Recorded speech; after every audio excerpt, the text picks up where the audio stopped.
the sovereign of the country. Members of the force, we have always been demanding officers to be highly disciplined and being accountable to people of Uganda. Authentically symbolic and insightful. We should work so hard to evacuate this power.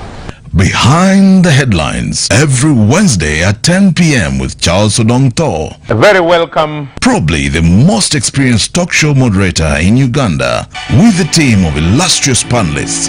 Honorable Margaret Mohanga, a veteran journalist, legislator, entrepreneur and development consultant, and Ramadan Gobi, an economist and university don. I've really got perturbed that in Uganda we are building parties with no membership subscription.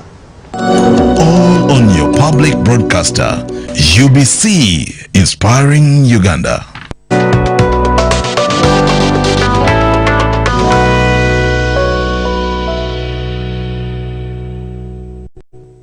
Very good evening and welcome to this edition of Behind the Headlines, this Wednesday, the 7th of April 2021.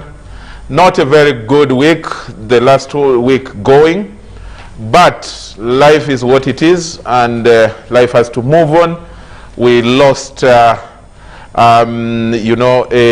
revered person, a man of God, the Metropolitan Archbishop for Kampala Diocese and Kampala Archdiocese, and we will be eulogizing Dr. Cyprian Luwanga for the start. But our main topic for this week's discussion is going to be the speakership and what it means for Uganda's politics.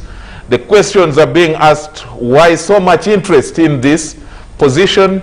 Yes, we know that on paper or in the constitution it is the third in hierarchy in national protocol, but deep down, looking at the deeper meaning of this position, what does it mean? Or this assignment that the members of parliament usually give to one or two people to lead them for 5 years.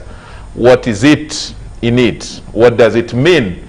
And what really does it mean for Uganda's politics? To discuss all that, I have a panel starting from my extreme left, the Honorable Mwijuche Francis.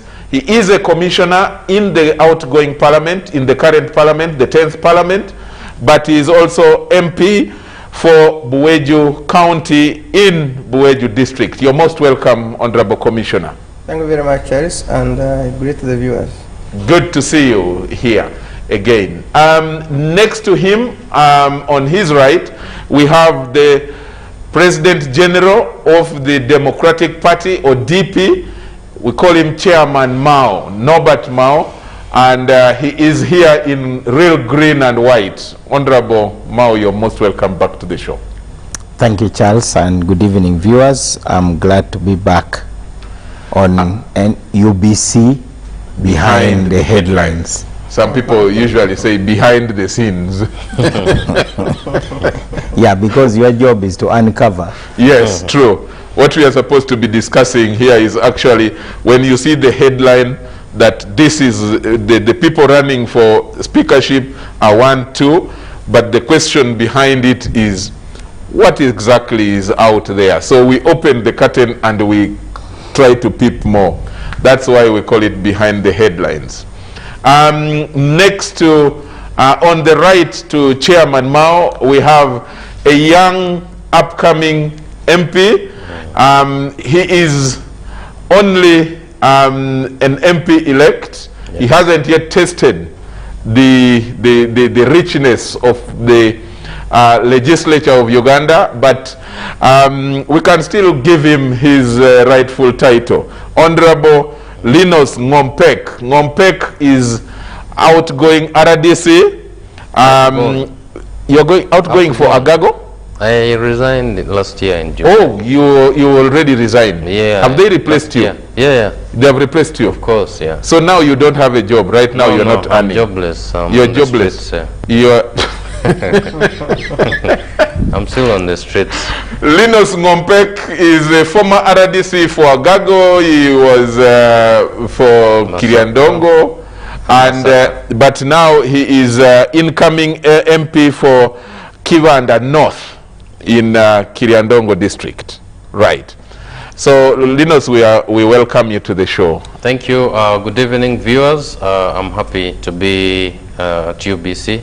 It's my first time here, but hopefully I'll live to the expectation of our viewers. Thank you. Good. That's good. And you're not new to the media, so don't get scared. No.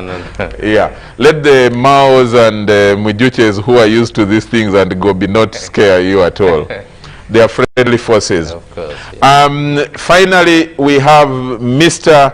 Ramadan Gobi. He teaches economics at Makerere University Business School, and Gobi is a panelist, a permanent panelist on this show. You're most welcome back this week. Thank you, Charles. Panelists first and the viewers. Good. Let me start with you. Like I said, we need to. We shall make few comments. First of all, it's for some of us who profess the Catholic faith, but also are Christians. We have been knocked by this the shocking death of on Saturday last week of Dr. Cyprian Lwanga, and I mean, now we have to accept it has happened, and the burial is tomorrow. But from you, Gobi, what will you remember about this man when you heard about this? What came to your mind?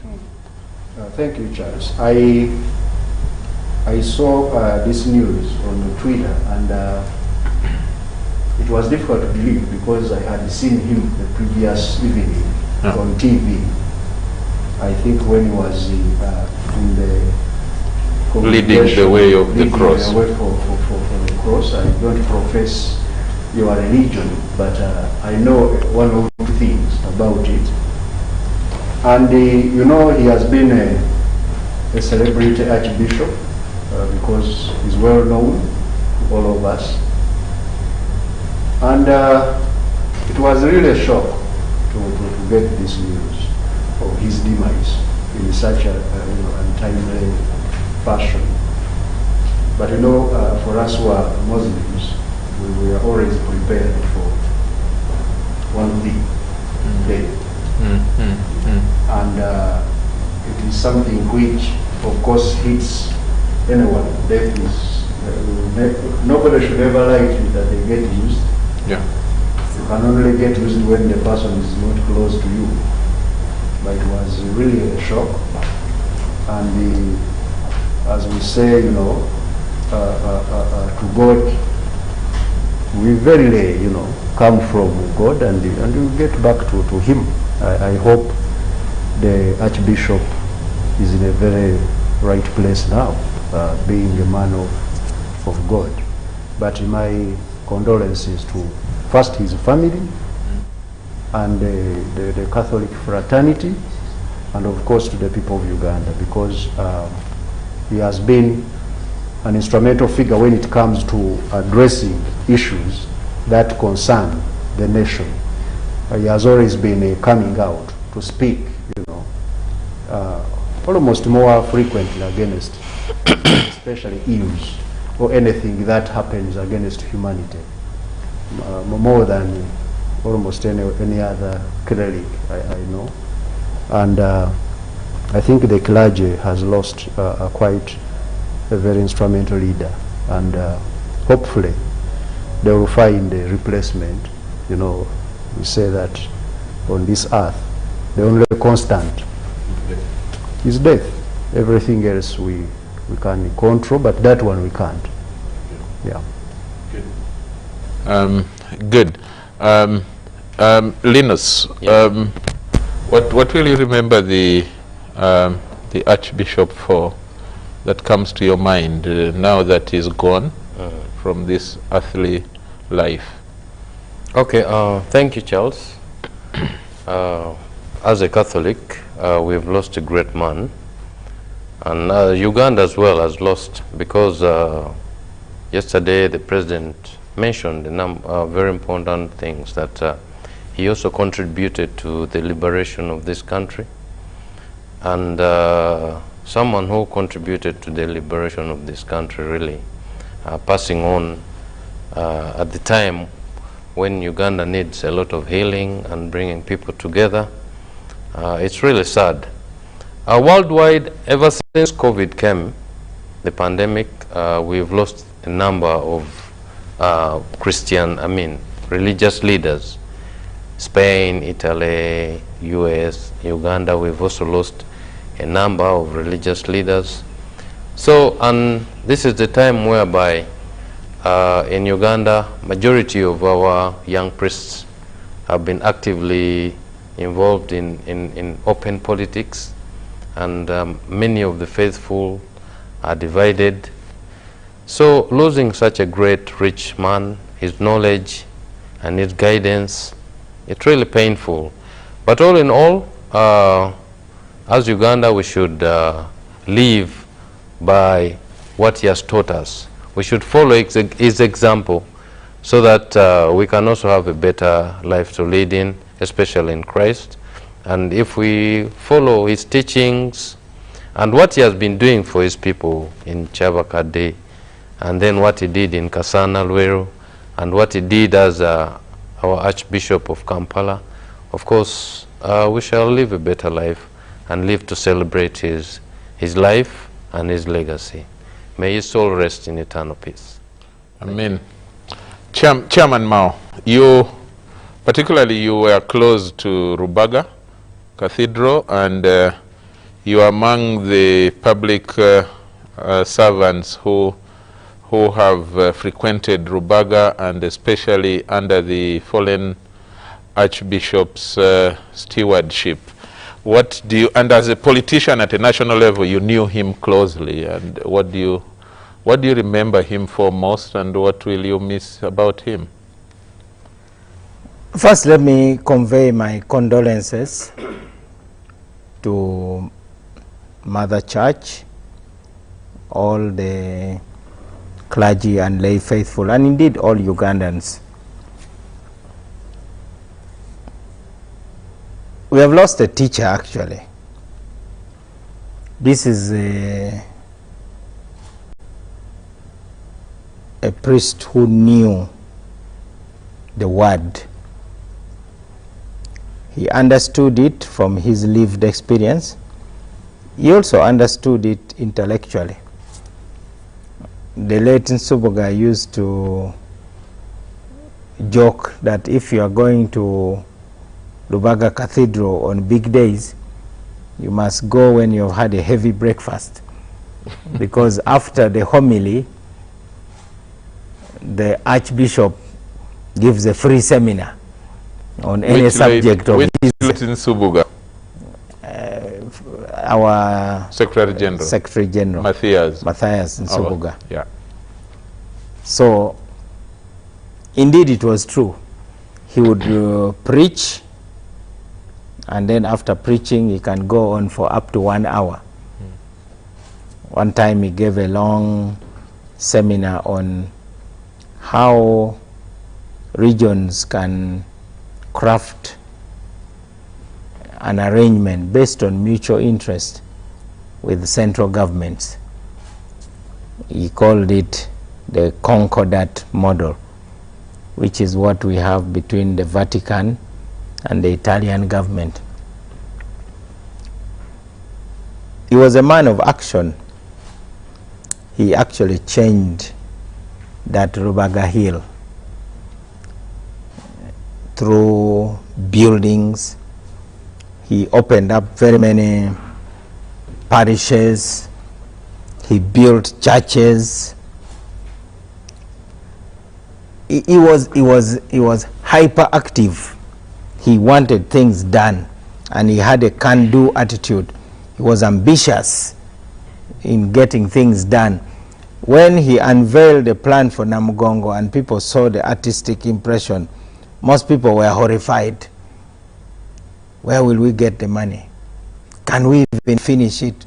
Will it not become an eyesore? But he saw it through.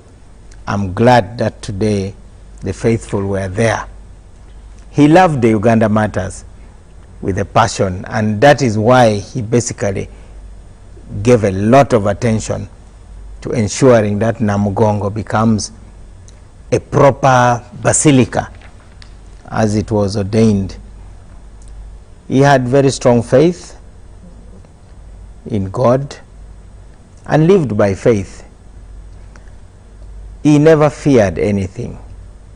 Forget about the times he spoke to the media complaining about spies that were suspected to be surrounding him, threats to his life, attacks, and really on behalf of politicians I need to apologize to the church, because politicians both in government and opposition were not kind to the Archbishop. Upon his death, of course, everybody is now praising him. I never ever joined that group that may have stressed him, but on their behalf I really need to apologize, because the Archbishop was really attacked on social media by so-called forces of change, being accused of plotting to kill prominent opposition leaders. I mean, that is not how public discourse should take place. He was a very confident leader and decisive. If you cross the line as a member of the clergy, he read the Riot Act. You remember the priest who was starting a debate on whether a priest should marry or not. And the Archbishop told him clearly that when you enroll to become a priest, you knew that terms and conditions apply. And you knew them. It is not like something that has been revealed to you after you have already been ordained. And I loved him for that. He was no nonsense in enforcing, and he was disciplined himself. By the way, he had already written his sermon for Easter Sunday. He sat down and wrote. He said so much in the last few days of his life that everybody is now trying to decipher something between the lines to understand. He was very enthusiastic. We frequently met him as members of the Rubaga Cathedral Foundation. Of course, as a politician, I was frequently at the receiving end of his admonition. He frequently rebuked me in private. You know, sometimes I hear people blasting religious leaders for not being outspoken. Surely, if you can access key decision makers and you get close to their ears, why do you have to yell at them? By the time the Archbishop goes in the cathedral to speak openly, it means his private admonitions have not been heeded.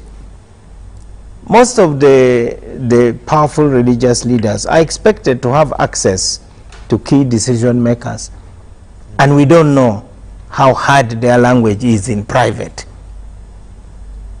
I do know that he has been one of those who was totally committed to human rights. He never failed to condemn the abuse of power. That was his life's work, to fight against abuse of power. But more importantly, he has nurtured the leadership of the church. And I believe that what we are witnessing now in the Kampala Archdiocese and what we normally witness among religious bodies is an example that we, the politicians, should emulate. There is no panic. The most powerful leader in the Catholic Church in Uganda, heading a province, has left this world, and everything is going on smoothly. If it was in politics, there would be disarray, panic, plots and counter plots and so on. In this case, we see this orderly transition based not only on the law and the teachings of the church and the Bible, but also the long tradition. This is something that we have got to emulate as politicians. Uganda will miss that voice that was always telling truth to power. But I'm sure there will be another voice that will soon be proclaimed, and that voice will fit into the shoes because he has groomed. By the time he assumed office as Archbishop, he was prepared. And there are many who are prepared. Okay. So as members of the church, we are not in any way worried at all. We miss him because of his uniqueness and his passion for education and health. The many hospitals he opened and supported, the many projects, and the many individuals that he helped, you know. He was a patron of, he was a father to very many, those who are needy. These are the things that people will miss. Okay. Thank you, Chairman Mao. Honorable Mwijuche, almost like Mao, perhaps not at Rubaga, but what I know about you, you are very committed and to your church, and this is one of your leaders. What will you miss? What do you remember him for? Well, thank you very much, Charles.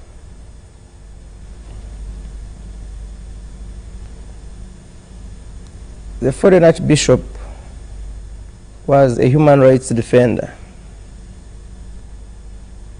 He was a voice, like already said, of the voiceless. He spoke out.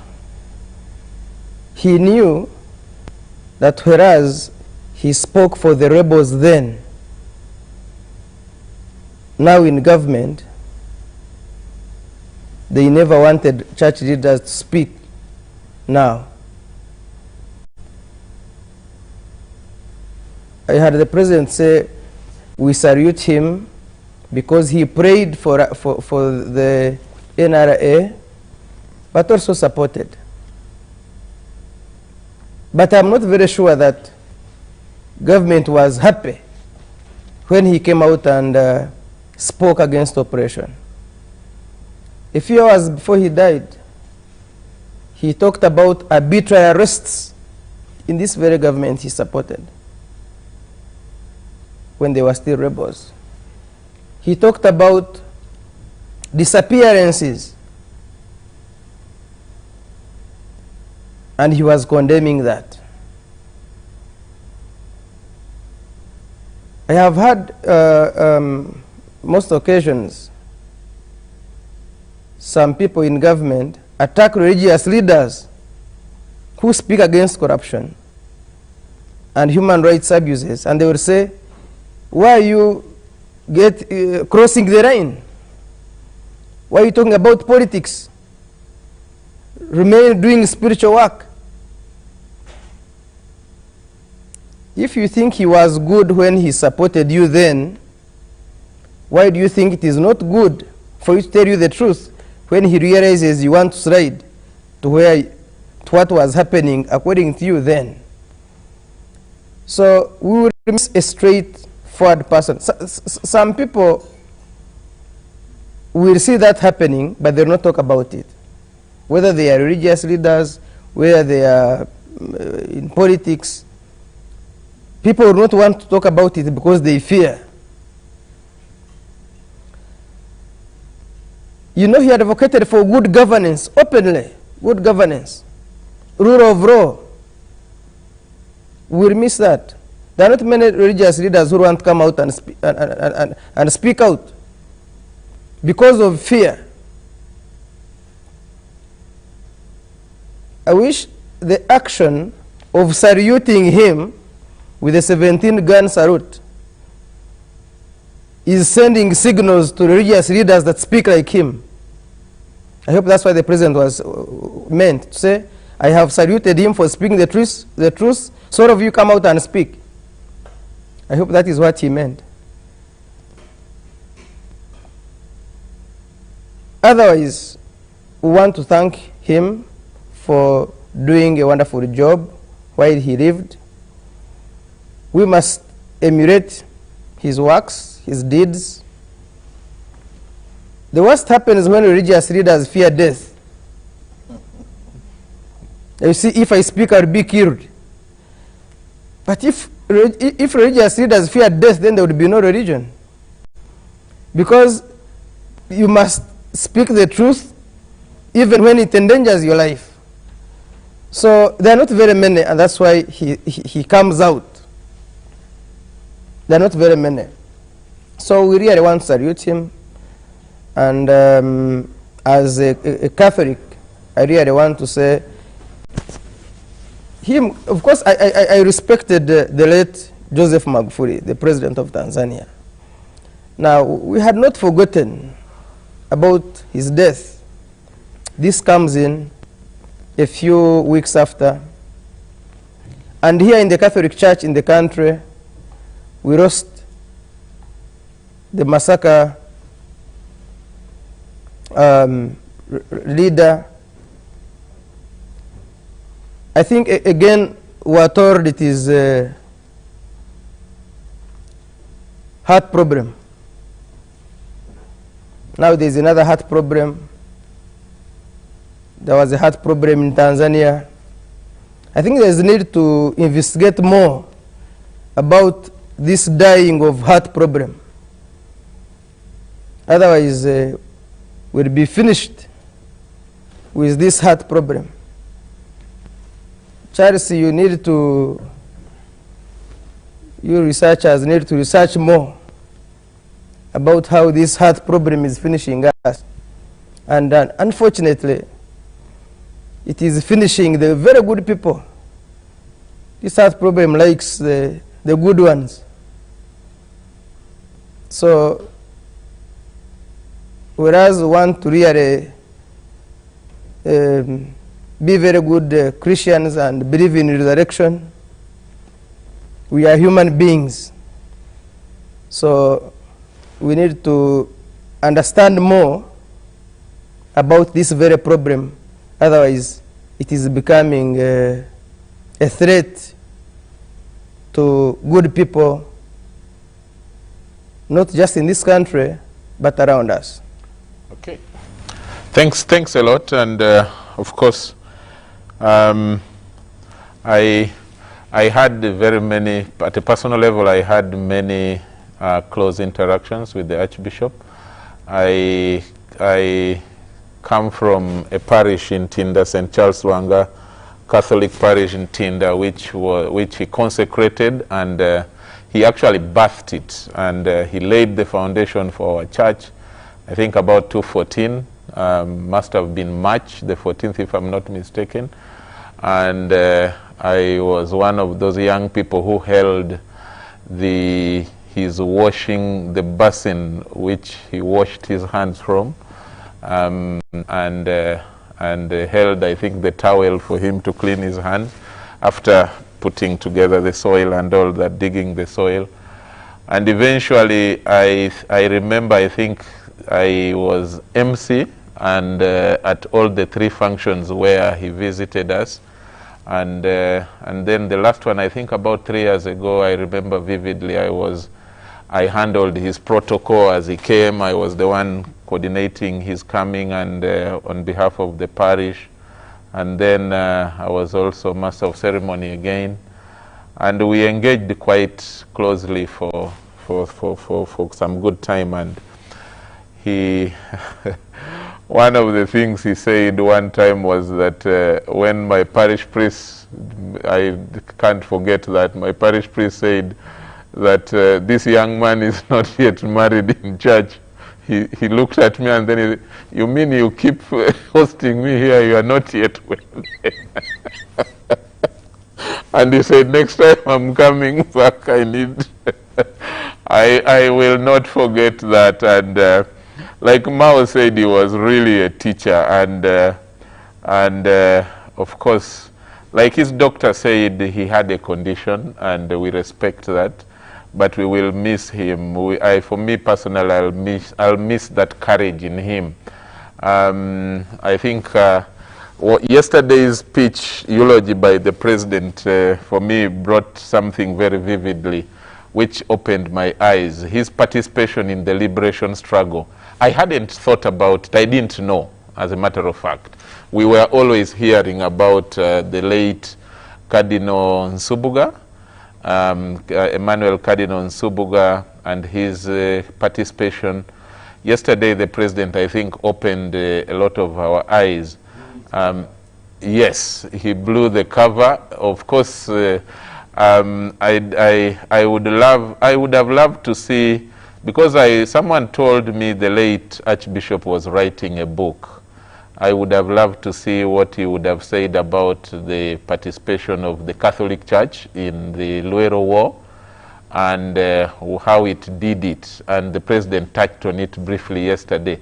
And for me, as a journalist, I was interested in, for me, I was now reflecting, could this have been the reason why he had an extra courage to tell off government that this is not good, exceptional to others who would just look on and maybe comment in hiding without coming out? For him, he'd never feared to come out, like we have all seen. So it's something that maybe we can reflect on and think about the participation of people like the young priest, Father Cyprian Luanga, alongside the late Cardinal Nsubuga, who was his mentor. And but may he rest in peace, such a courageous, good Samaritan, and may you sleep well, Archbishop. We loved you. You were a human being, and probably, of course, as a human being, you had also your own failings, but may God forgive you for them. We will dearly miss you, and may you rest in peace, even when tomorrow we bury you. May you stay on the right hand side of God. Now, let's move to the topic, our topic this evening. The speakership and what it means for Uganda's politics.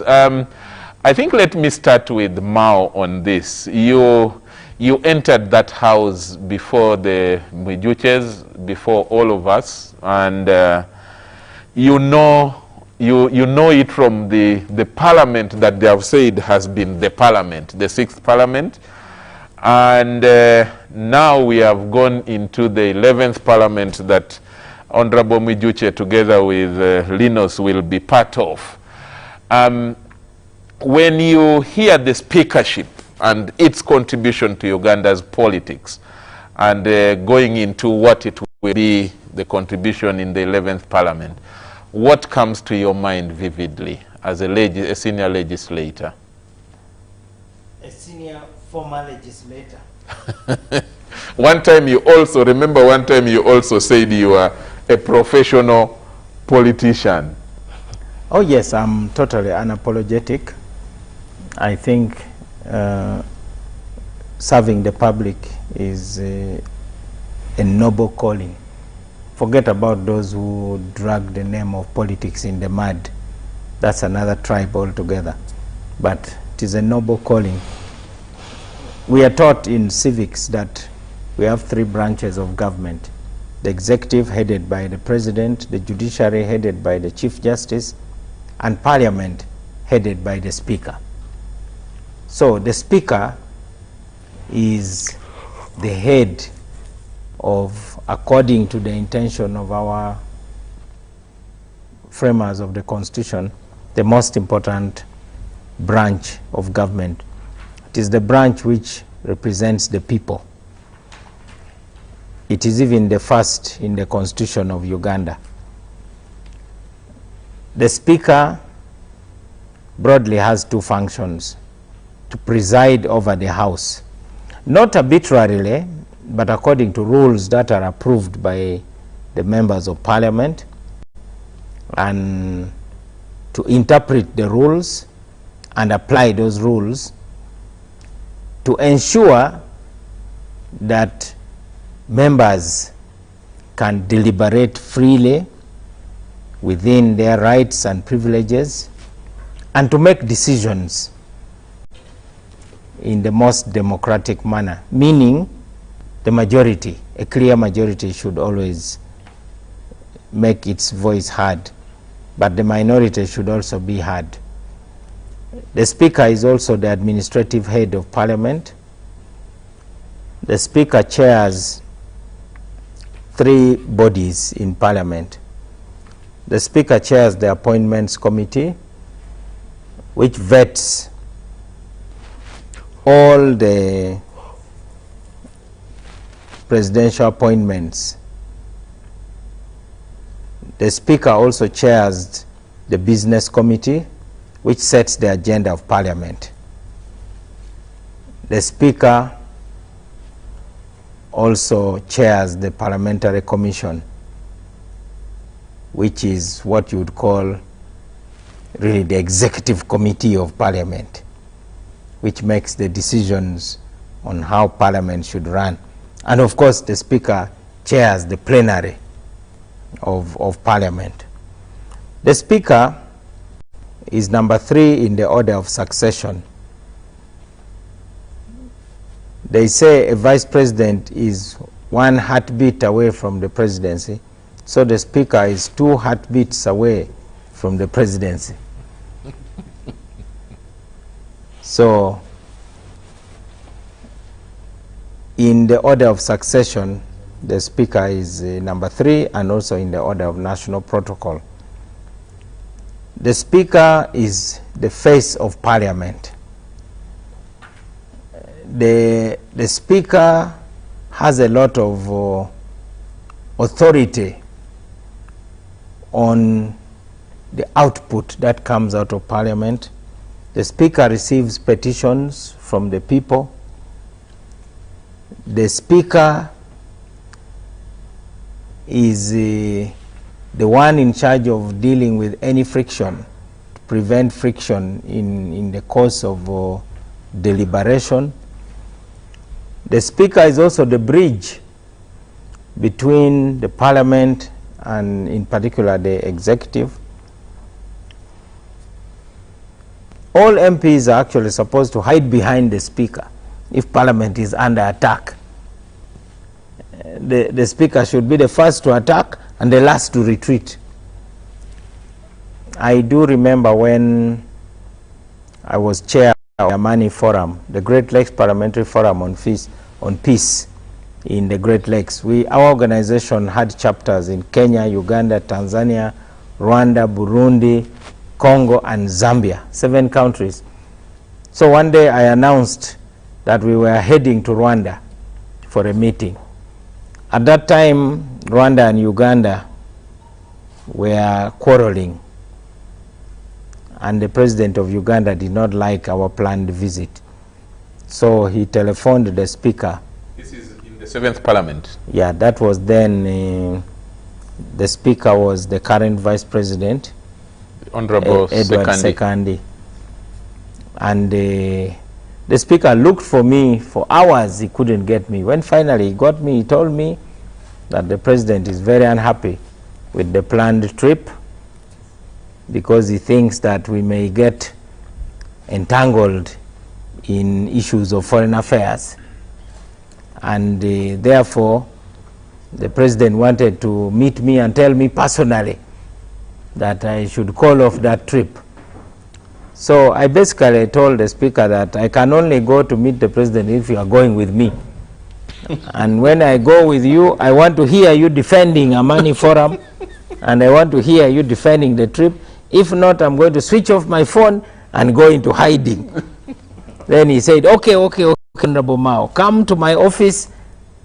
We shall go together to meet the President. The then Speaker, Edward Sekandi, made me very proud because he stood his ground and he said, Mr. President, I'm aware of this organization.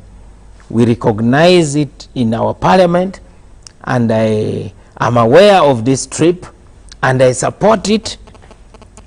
I was walking taller than you. I can assure you. I was walking 7 feet tall that day. Now, so that is a characteristic which is very important in a speaker, because the speaker is the captain. If you look at Parliament as a football team, okay, it is a national football team with players from many clubs, the FDC club, the DP club, NUP club now, and the PPP, NRM club. All those are clubs. And the captain is the speaker. And the speaker has that complex role to pull all those rivaling clubs, you know, to forget the Premier League and, you know, play for their team, to forget these team plays we play in our Super League in Uganda and now play for Cranes. And that requires a certain set of skills, personal characteristics, and there are great speakers. In America, I remember Tip O'Neill. Tip O'Neill was a Democrat, Reagan was a Republican. And there's a book that has been written that when politics actually worked. Under the two. Because they are politicians who ensure that nothing gets done. And they are considered successful politicians, ironically, by the people who don't get served. So when you go and obstruct something, then you are hailed as somebody will come and say, you really. So Tip O'Neill and Ronald Reagan frequently met to find something which works for the people. So the manner in which, of course, these campaigns are going on, the toxic environment is frankly embarrassing. Can you hold it at that level? We shall definitely come back to that, but I need us to first lay the ground on you know, the, if we like, contextualizing what the speakership is, and then we will come back to the to whether or not to campaign, because we need us to open up some of these issues. That's why we are on behind the headlines. Why some of the kind of environment we are in, and what does it mean for the future of the next 5 years, if you like. That will be short term, and also long term, what does it mean? Because if you ask me, like you have said, in terms of all those different leadership roles that the speakership plays, those are all very important in appointment of our leaders and approval, in steering the House, in ensuring that the administration of Parliament is fine, even in budget allocations and all that, very critical roles. So we shall be coming back to the environment, as it were, Chairman Mao, but keep it and you will come back to it. One of the administrators of Parliament is Honorable Mwijuche. As a commissioner, you see up close, and under the headship of the speakership, of course, you see up close how you're running Parliament. How do you see that speakership for our politics currently? Well, thank you very much, Charles. You can, of course, combine the book reality with also the political reality as it is right now. Feel free. Well, reality is reality. There's nothing like political and non-political reality. It's either reality or it's not reality. It's I like that one. I like that. Somebody once said flu is flu. Whether it is bad flu. Reality is absolute. It's not relative. Good. The speakership. A speaker coming out of the members of Parliament is different from the other leaders at Parliament. Whereas the other leaders at Parliament are maybe brought in by whips that the opposition whip is bringing the name of a commissioner or a name of a leader of opposition, a name of the chairperson of a committee, or including membership to committees, the candidate for speakership is brought by members of parliament. As a member, you say, I bring in Honorable Mao as speaker. And they don't contest on party tickets. You can know that Mao is green even when he's not putting on green. But you not say, I am bringing green Mao to be speaker.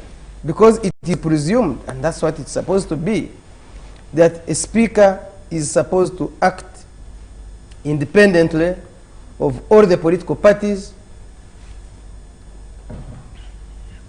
You're supposed to be non-partisan in doing your work. You're supposed to be independent. So, from the choice, even the speaker, when they say speaker itself, it's irritating. So, and in the past, many things have come, things have been changing. You realize that than in the past. There is a lot of public interest in what happens in Parliament now than in the past. Now, whether it is for good or bad, it is for the viewers to tell, and my colleagues here. But that even a voter in Buhweju, the one who voted for me, somebody in Chibanda, North, is interested now in who becomes speaker. They'll be calling you, say, vote for so and so. That has never happened in the past. We need to find out why it is happening now. Including political parties. The interest within the political parties now is not the interest I have seen in the past. When I was in Parliament, even before I got to Parliament. The interest by civil society organizations, religious leaders. Some Ugandans don't even know how Sekandi became speaker. They don't know. And it's not entirely because of social media. I've seen those who are not even on social media, they don't watch TV. I was around over Christmas, people saying, we want you to vote so and so. I'm wondering how has it come to this? And someone says, somebody is telling you about a candidate, says, my candidate. Their candidate. He's saying, you vote for my candidate. As if they will also vote. You know? So, the leaders in political parties like Honorable Mao maybe see it from a different angle, why now there is more interest, and the academicians. But it looks Ugandans are more interested in what happens in Parliament than never before. And they should, actually. Yes, than never before. Now, whether that tells us that Parliament is more responsive or not is a different discussion. Okay. Two, on the 20th of March, when we get the speaker, of course it's the first activity. May. I mean in May, sorry. Yeah. It's the first activity in Parliament in May.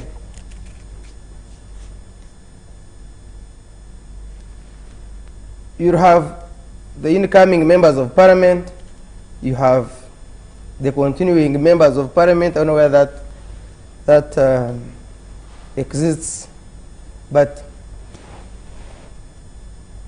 at the end of the day, Parliament acts for and on behalf of Ugandans. We are supposed to speak for Ugandans, not just for political parties. not just for the executive. You have national interest, you have, if you want to say the people who voted for your constituency, then you have political parties. How you want to grade them is up to you. But at the end of the day, the best speaker we shall have as a country is not that decided to come to Parliament and speak for their party. I've had one of the candidates say, I am still waiting for my party to advise me. Meaning on whether to contest or not, or on the way forward. If I was a candidate, I would inform my party that I'm contesting, but I would know that the road ahead of me is not just about my party. It is bigger than that. Okay. Because at some stage, you may want to take a decision. I have seen unpopular decisions advanced by political parties, and then some members go against such positions. Now, I had a member of parliament the other day saying, we have realized that rebel MPs apologize and are even supported. So we shall first be defiant, and then we'll apologize later. And I said, now, it means there was a bad precedent set by people who say, you, the defiant ones come, then you kneel down, and then you are forgiven, and then given maybe some envelope, and then somebody saying, okay, so that is, if I also become defiant, there is room for forgiveness. So at the end of the day, I don't know what type of parliament Ugandans want to have, but my view and honest view is that we need a speakership that is independent, a speakership that is not under the armpits of the executive. Okay. Because if we do that, it is going to be very difficult for the speaker, for parliament to check the executive. Okay. We will be coming back to that question. You made a big statement there. Independent, a speaker who is independent. And Chairman Mao knows the Professor Dice's thoughts about independence and versus checks and balances. And probably you will touch on that in the course of the discussion. Is it possible under a multi-party system to have a really firmly independent speaker and parliament? Or is it possible to have what we call checks and balances principle, and which is which brings me to an incoming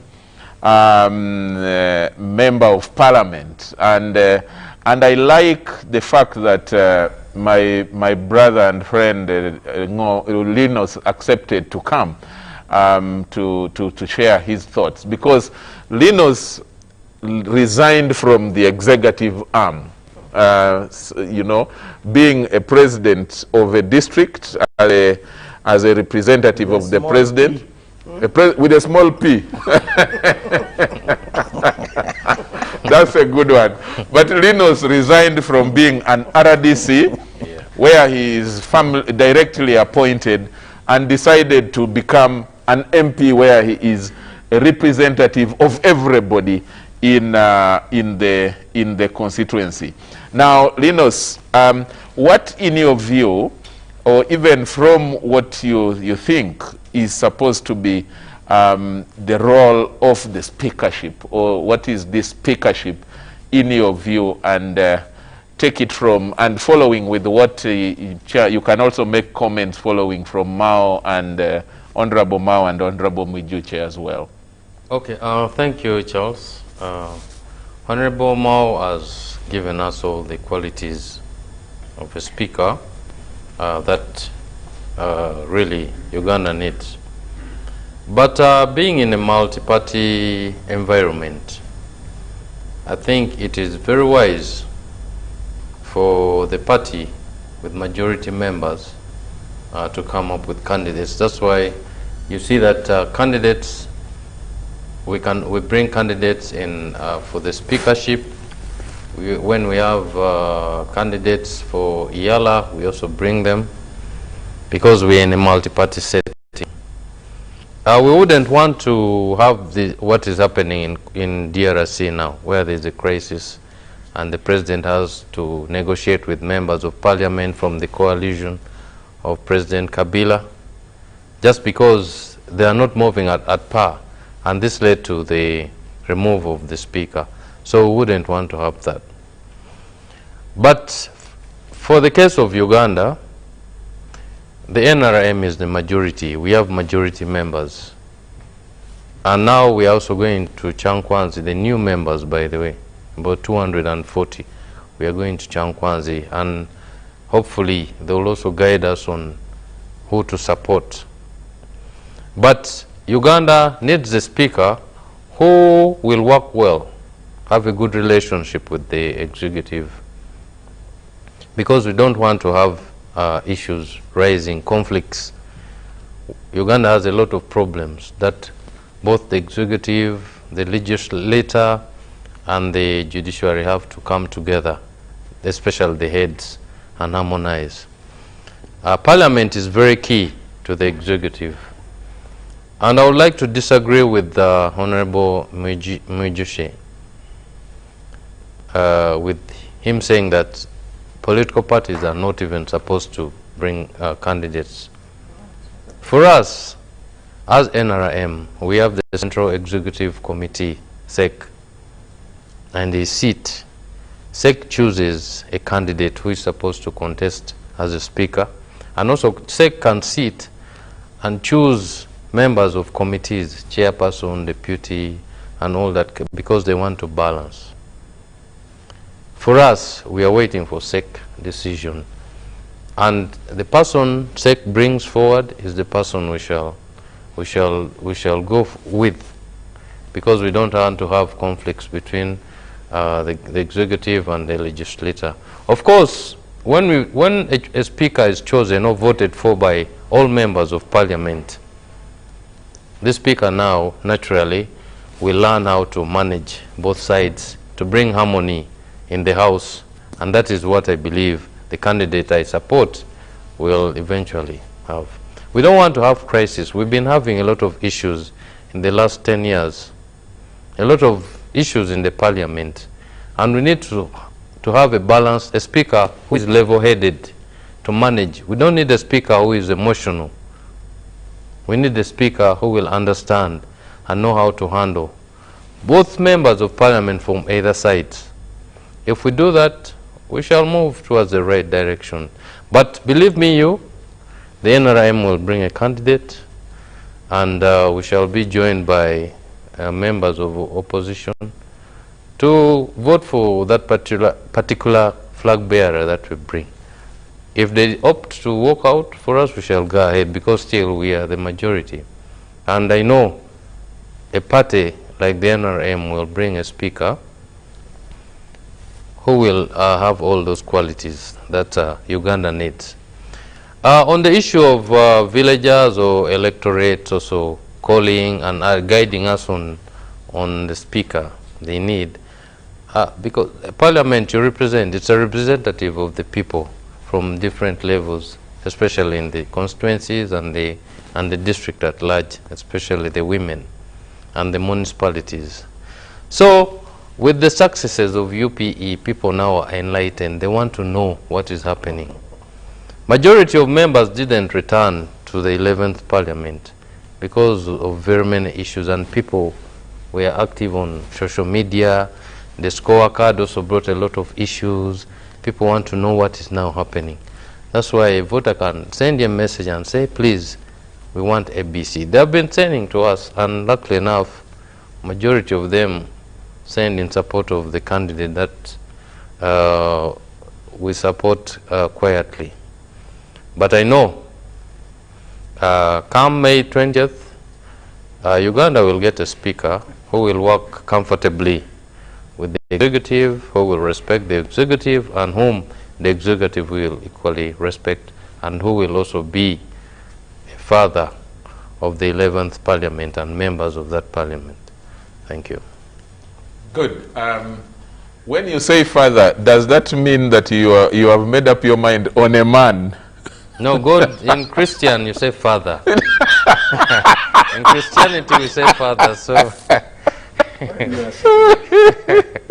Because now there are two ladies who have... there are two ladies and three men, right? Who have already declared. There is Honorable... there's a lady and a gentleman. Kinyamatama Yeah. from Rakai. There is... Masaka. there is Honorable... the two ladies now, the incumbent and Kinyana Mataka, and then so the and then Sebalama Bukoto East, and then Sebalama Bukoto East, Semuju, and the current deputy speaker Nyamatama. Sorry, Nyamatama. Kinyamatama. Yes. Okay. Sorry for the slip of tongue. These names come from different places, and we all converge in Kampala. Yes. Mr. Gobi, now as an outsider, you and I, as outsiders, what are your thoughts on the speakership and its role in Uganda's politics? Thank you very much, Charles. I can see that there is some culture shock amongst our panelists, some of them. When the Honorable was talking, I saw Honorable Mwijuche getting that shock. And that shock is also out there amongst people, average people like us. Which shock am I talking about? I think Ugandans have not yet understood and agreed that Uganda is in multi-party. Ugandans are still stuck with the individual merit. And much as these parties came and they mobilized people of Uganda to vote for candidates of different colors, the expectation by some people, especially the elite in Kampala and other places, is that individual merit should be the way things are done, the modus operandi. What the Honorable has talked about, the Honorable from the NRM party, is actually the true picture of what multipartyism is all about. In most cases, in multi-party dispensation, contestations are done at the main election time.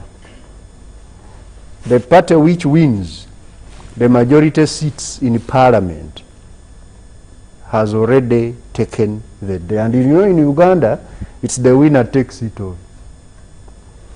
So I would really think, like it has been done before, that the next speaker, the Speaker of the 11th Parliament, is going to be decided by the Central Executive Committee of the National Resistance Movement, because the party won the majority seats there, they're in charge, and they would want to have a speaker who serves their interest as a party, as he serves the interest of the country, because the country already gave them mandate to be the stewards of the country for the next 5 years.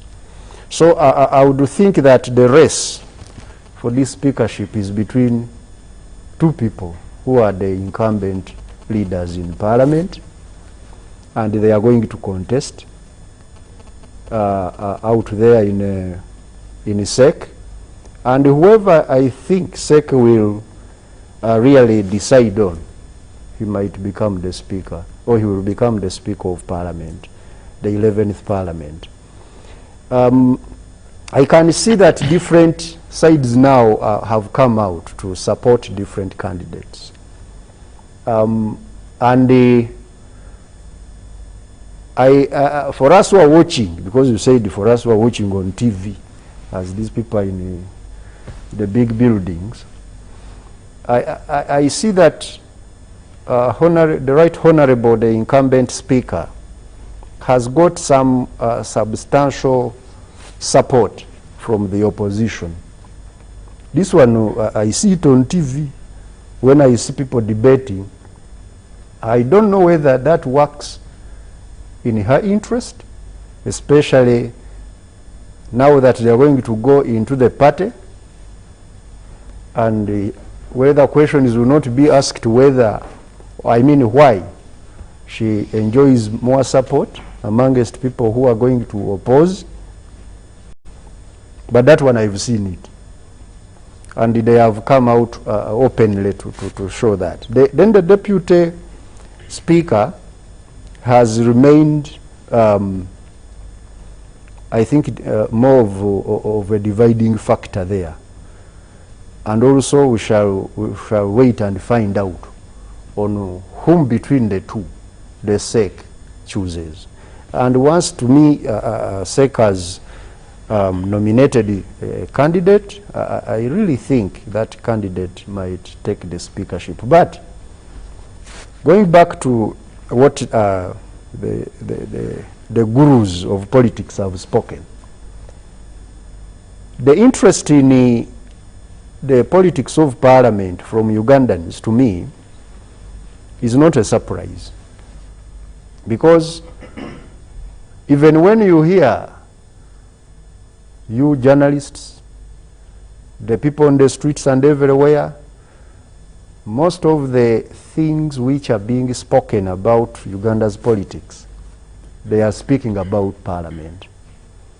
Sometimes I feel that many people make accusations against parliament which are not called for. One of them you will always hear whenever they are speaking about the fiscal indiscipline, which we call fiscal indiscipline in economics. Again, they point at parliament.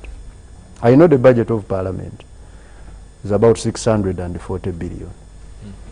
The commissioner is there, he will give us the right figure. Yeah, around there. It's a lot of it's money, around there, yeah. But relative to what each arm of government is getting, I don't think that it should be the thing played every day.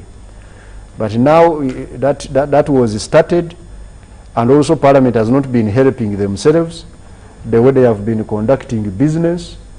At one time they showed us, when all of us were watching TV in the entire country religiously, because we didn't have any other thing to do, that in Parliament they had decided to give each of them, themselves, 10 million shillings.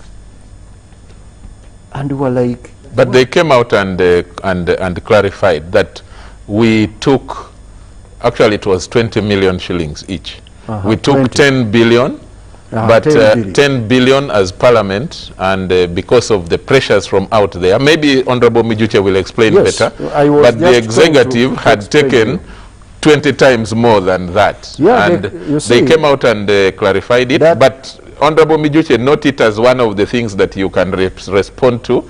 As a commissioner, I'm sure you had all those facts. Whichever way you would want to put it, to sanitize it, it is not explainable. It's not sanitizable. Why? Parliament is not supposed to deliver services. We know its role. Now, when you say we are under pressure from our electorates, and you have taken a lot of money as executive, really? We know that the executive is the one which is supposed to deliver services. But, so, Professor, are you not now contradicting yourself? You just shortly before said that there are sometimes Parliament is blamed for things that they shouldn't be blamed for. And my understanding of it is that including, that blame extends to including that the pressures that their politics, our politics generally, your politics and my politics, have brought a certain kind of pressure to bear even on MPs when it should not be their role, and therefore they find themselves in that murky water. That's what I thought. Maybe I'm wrong to have thought that. I really thought you are very wrong, because being under pressure does not justify you to commit a wrong. Yeah. You get it? Yeah. It is wrong, as you know. Parliament is not supposed to do that. Much as they blame you, and I was the one defending them for not delivering those services, they should be getting a better way of accounting for that. Okay. And they could, in my view, do that. Now, the citizens of Uganda and elsewhere in Africa, you know, there is a revolutionary Africa happening now, which has been happening in the last decade or so. The younger people in Africa have gotten informed, they are getting educated, and also they are becoming more and more politicized. And as a result of that, they have a lot of interest in what is happening in the country. Unlike us, when you were young at university, we were not as active. The chairman Mao's days are not these days today. These days now, it is from primary school. Young people are informed of, in my own household, I have babies, but they know who's the Lord Mayor. They know, because they watch him on TV every day. Sometimes when he's crying, police, woo-wee, woo-wee, and so on. So there's that kind of information flow. I will check Twitter what they will comment on that. No, I'm telling you, these things now bring a lot of interest amongst younger people in the politics, in the political game of Uganda. Uganda has been overly politicized. Yeah. And because of that, therefore, it's no wonder that average people on the streets, they are now contributing to the election of speaker as if they are constituents who are going to cast a vote. And we even cut out our own, polls on Twitter and decide who should be speaker. Okay. So all of that is because of the politics itself, which has been chaotic. You know, chaos tends to mobilize a lot of followership. It is good, actually. And that chaos has been, the main theater has been Parliament. Before it goes to other parts of, play. For example, people are not interested in what is happening in the cabinet. Because it is behind the walls. But in the Parliament, even those things which happen behind the walls, they end up in people's ears. In Parliament, the debate is actually our TV here has a dedicated time to screen live the shows in Parliament, which is why it is a theater of politics. Even where it doesn't reach, the public will see. Yes. Yeah. But bottom line, lastly, Charles, we need really to reduce on the politicization of everything. And it is now coming to haunt those who started it, the politicians. That's a good They one. over-politicized Uganda and Ugandans. That's why you see that now people are poking noses at everything which some years back could pass. Should not be their role. And let me tell you, in countries where people's needs have been satisfied, they are not interested in politics. It's also because these members of Parliament and other politicians have overplayed what they can do and what they can't do, even included in what they can do. Okay. And this has brought a lot of interest in politics. Good. In my view, which shouldn't. Good. I need us to break for just a bit, and after the break, we will move into some of those other perspectives touched on already, but we will touch them in more depth, and starting with Chairman Mao right after the break.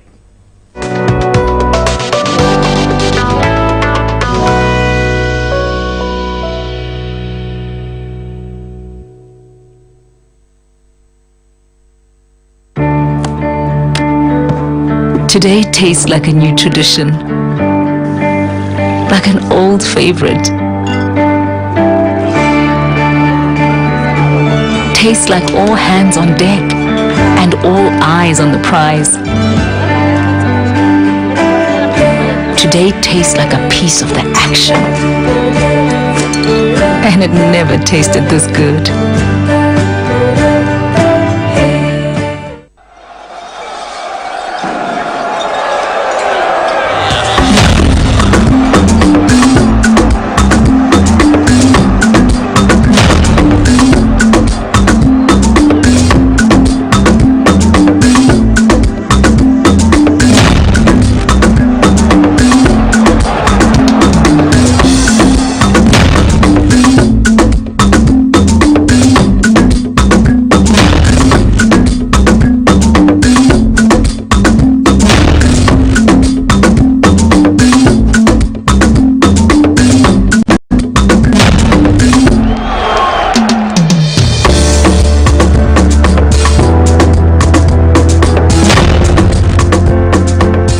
That's their way of stopping HIV. What about you?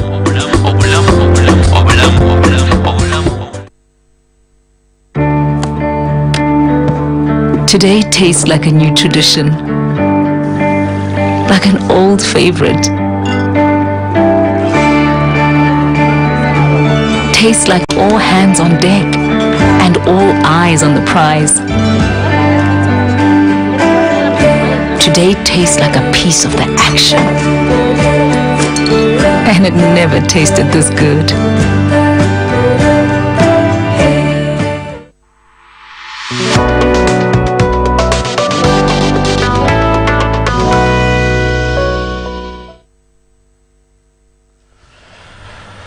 Welcome back from the break, and this is Behind the Headlines. This Wednesday, the 7th of April 2021. My name is Charlse Odongotho, your host, and in the studio we have the Honorable Mwijuche Francis, we have the Honorable Norbert Mao, we have Honorable Linus Ngompek, and we have Mr. Ramadan Gobi, and we are discussing the speakership and what it means for Uganda's politics. You can even add, is there anything that is going to change about the role? Will it get any more special than it is known? The role of the Speaker of the 11th Parliament. The question is, why is there so much interest nationally about the Speaker's election or campaign, or the excitement? Why is there so much excitement about who will become the Speaker of the 11th Parliament? Is there something that we don't know? Behind the headlines, we should be telling that we don't know. Chairman Mao, before we went into the break, you had started touching on the shock that you have had and your unhappiness about the toxicity of the current jostling for the speakership. And now, by now, we know there are already 5 people for the speakership. There are over 15, I'm told, for the deputy speakership. So why this excitement? Why this interest? DP as a candidate as well. So he's part of the solution. We have to look at it from the point of view of the candidates and the point of view of their supporters. Those who are supporting the candidates are licking their lips in anticipation of sharing some of the privileges that those who will succeed can dish out. Power is like a concentric circle. It's like a solar system. So, and it operates at all levels. The MP-elect Ngompek will tell you that he is now at the center of the solar system of Kibanda North, and his campaign manager and the Central Campaign Committee are the closest in that orbit, and so on up to the voter finally. So right now there are those who have access on account of the investment they made, either financially or in terms of time, and believing in him. So from the point of view of those who are supporting these candidates for speaker, they will have proximity, because those who win never forget those who help them to win. It may change with time, but it helps to be aligned to a winner. The risk also is there that given how toxic the environment is, there may be even risk of penalties against those who are seen not to have been on the correct side. All those will continue to foul our political environment further, as if the winner-take-all mentality is not bad enough. There should at least be a minimum that anybody should be guaranteed, irrespective of who you support and who you oppose. You may not get the additionals, but at least there should be a minimum. It is bad enough to lose. You can't again be punished for losing. You should at least get a minimum. But in Uganda, even if your candidate for LC1 loses, you are not likely to get the Emyoga funds. You may not get seeds from NADS and Operation Wealth Creation.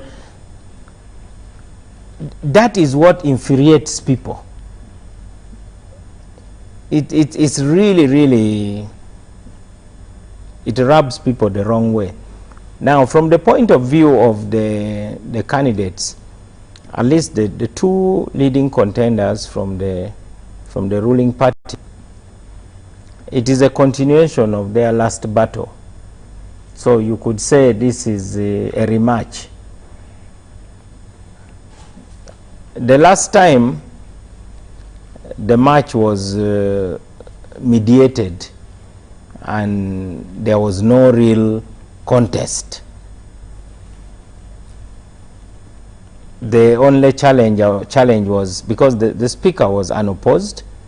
It is the race for the deputy speaker which became hot. So this you can say is a rematch. It is being mixed up with the issues of politics. I don't buy Honorable Mwijuche's arguments. The most partisan organ in NRM is the SEC, and both candidates are members of SEC, and they will continue sitting in the SEC. So we shouldn't pull wool over the eyes of the public by talking about a non-partisan speaker. In other jurisdictions, a speaker may be elected from outside parliament. In other jurisdictions like UK, for instance, the ruling party does not necessarily impose its will. Right now, actually, it is the opposition party which has produced a speaker. And when you are elected speaker, you disconnect from your party completely. It is a requirement. Our constitution is silent on that. I was refreshing my memory on how the speaker is elected. What the candidates are doing actually is driven by what the candidates from the ruling party have been doing. For the first time, we saw a launch of a campaign we have, I now hear that the candidates have campaign committees with officers to coordinate. Without delving into gossip, it simply has degenerated into a typical campaign which is likely to draw blood. I don't mean blood literally, but political blood, in the sense that it is going to leave a very bad taste. Those who drafted the rules of how the speaker is supposed to be elected gave the task to the Chief Justice or any judge that the Chief Justice may assign to elect the speaker. And there's even no campaigning. The candidates actually don't talk. They are not supposed to talk. Now, if they are not supposed to talk to their voters in Parliament, there was a reason why that was not allowed. Because you may say something which may reduce the gravitas around that office. An MP will stand up and nominate a candidate, and that MP will be picked by the candidate to talk about the candidate's credentials. Thereafter, there will be another MP seconding, and so on until all the candidates have been registered. There will be no debate about any pros and cons of any of the candidates. There will be a vote by secret ballot, and the results will be declared.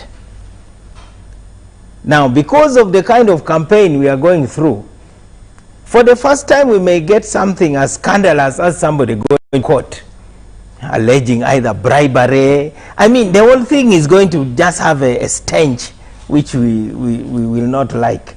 Imagine candidates for speaker going to court to get an injunction on the swearing in. No, of course there will be no time. If there will be no time, but it will still send a bad signal to the whole country, and reduce the honor of the office. If what we hear is true, that votes are being purchased, that State House switchboard is being used to threaten members of Parliament, I don't know whether those should be investigated actually and verified, because those numbers are public numbers. The switchboard numbers are public, they are on the letterheads. So I shudder to think of what that day is likely to be. It may end up like, you know, the Iyala elections, with song and dance and a lot of noise, and I do not know how the atmosphere is going to be contained so that we have really a respectable campaign. It is supposed to be almost akin to a conclave, except that in this case, unlike the conclave, they are actually nomination. Imagine if they are electing the Pope and the Cardinal launches a campaign. Why are you taking it at that way? No, I'm taking it that way because that alone should even be a ground for pointing fingers at the kind of candidate, because there is no reason. But I have given you the reason according to my own take, that this is a rematch. The respected newspapers are not giving us the kind of analysis that we expect. It is only the online tabloids. Nameless online tabloids. Well, they are really edited by dodgy journalists, if I should say. People who think that the fact that you can write a blog makes you a journalist. Because journalism comes with a measure of responsibility. You should also look at the interests of the society. That said, in Uganda, speakers serve the interests of their parties. I doubt whether if there was a clash between Buhweju and Uganda, I don't know where Honorable Mwijuche would fall. MPs are fond of saying, my people have sent me to say this. Irrespective, to hell with what Uganda wants, it is normal. I believe that the idea of saying that campaigns have stopped, that now is moot. They are closing the stable door after the horses have bolted. It doesn't help anymore. They are chasing cows in the grazing ground with no paddocks even.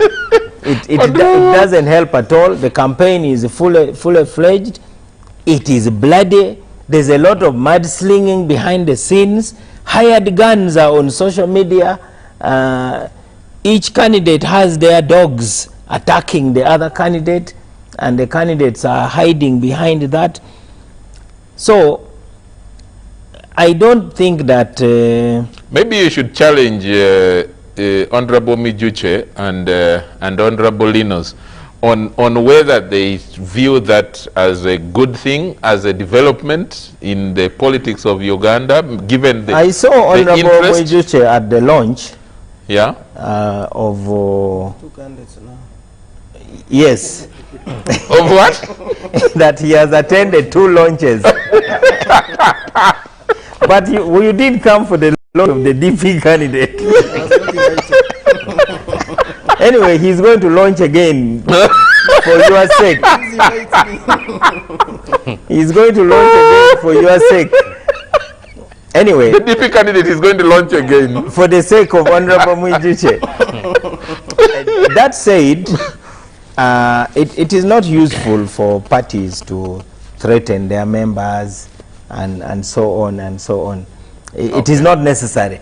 In any case, a member may pretend to be obedient. What matters is the vote. True. It is a secret vote. Yeah. So a member may just decide to keep quiet and vote the way they want.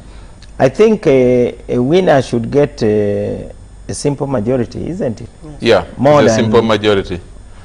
And I think more than 50%.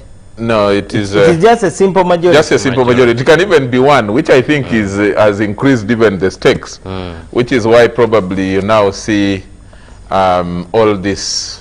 But the members of parliament who are voting should know that the election of a speaker is a one-day thing, but there's 5 years. Yeah. There's 5 years to be in charge of the most important organ of the state, and also to realize that irrespective of which speaker you elect, decisions are made by a majority of parliament. Yeah. So not much is guaranteed. Okay. It is critical that the members of parliament elect based on their conscience, knowing that this is the captain of their team. They should elect somebody who can give them morale, who can give them the motivation to perform to the best of their ability. And that's the kind of speaker they should think about. And I do not see really any big issue-driven differences among the candidates, apart from matters of style. So most MPs are likely going to vote on the basis of matters of style, and they say, I like this person. It is human nature for people to agree with those they like and to disagree with those they dislike. Or like less. So the most likable candidates are the ones who are going to really win. So you are, and that means you have great hope that all this mudslinging, the accusations of money will not influence. Oh, of course, the You know, they are diehards. You know, they are the Mary Magdalenes of this world. Not all the spears and swords and canes of the centurions would force them to abandon Jesus. They hung around till the end. Such a good reference. Honorable Mijuche, Honorable Mao has referred to something, and I needed both of you who are coming to the 11th Parliament to make comments about. You cannot let it pass for our viewers. The accusations are true out there. There are so many, ranging from exchange of money. We have had about 2 million, 3 million exchanging hands. We know that the leading candidates all have coordinating offices or secretariat, if you like to call it, in quotes. I don't know what you want to call it. And to both of you, someone has just sent a message here from Kasese. The person is saying that